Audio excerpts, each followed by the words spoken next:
My name is Marg Camilleri. I work at Federation University Australia. I'm a senior lecturer in criminology and criminal justice. I've been at Federation as an academic since mid-2014. Prior to that, I've worked in the community sector, particularly community legal centres, specialist legal centre, and like the Disability Discrimination Legal Service, and also Generalist Legal Centre. I used to manage the legal centre in Ballarat for quite a while, which coincidentally is where Federation University's campus is located. I have been a researcher, well, certainly since I've been at Federation, but even before then. My roles prior to going into the community legal sector was as an advocate in public housing. And so I started my research then. I think my first piece of research was looking into the legal needs of women from the Horn of Africa who were living on the estate at the time. And since then, so the research is intertwined with my advocacy and also my work at Federation, but also in community legal centres.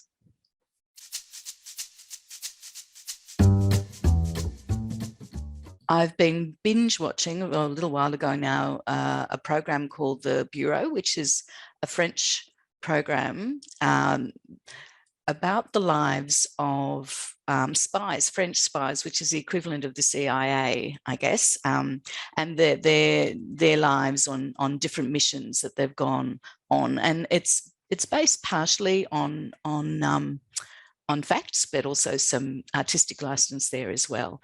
And that was quite riveting. And for me, that's saying something, because I do tend to have most of the time my hands over my eyes, because I struggle to watch all the sort of gory things that happen. But it was really quite interesting, actually. Something else I've been doing is reading a couple of books. I've been reading a book by Helen Garner called Everywhere I Look, which again is sort of a series of short essays and also diary entries of Helen Garner, who's an author that I really enjoy reading. And I guess I enjoy her work because a lot of it is based around areas that I used to live in Melbourne, so Brunswick, Fitzroy, those sorts of places. So I get quite a lot out of her reading, both from being familiar with the places that she's talking about, but also I like her style of writing as well. I also get into music quite a lot. I'm a member of a choir in Ballarat and have been for the last 10 years.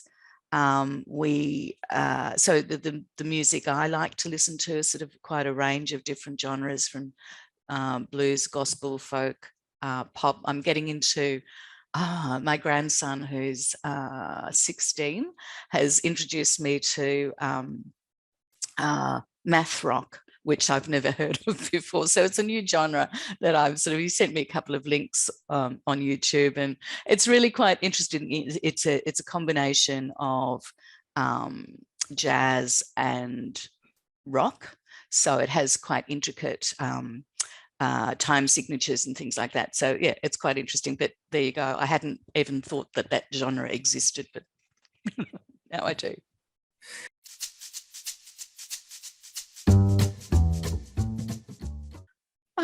Rural criminology for me, I mean, I'm a sociologist, not a criminologist. So I've always been interested in communities and how communities work. And having spent a lot of, I guess, the last 20 years living in rural and regional communities, what's interested me most is focusing on the inequities in rural communities as compared to our urban counterparts. So the research that I'm doing at the moment is statewide, and it's looking at the experiences of victims with disabilities in rural locations as understood by their advocates who may assist them or support them to go to court or support them to make a report to police.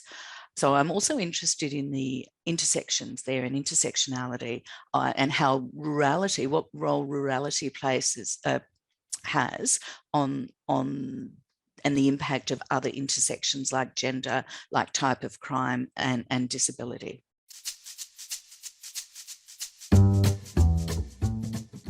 there's quite a few things, I guess, in rural criminology, which is an area that I've only recently, I guess, comparatively recently started to get interested in.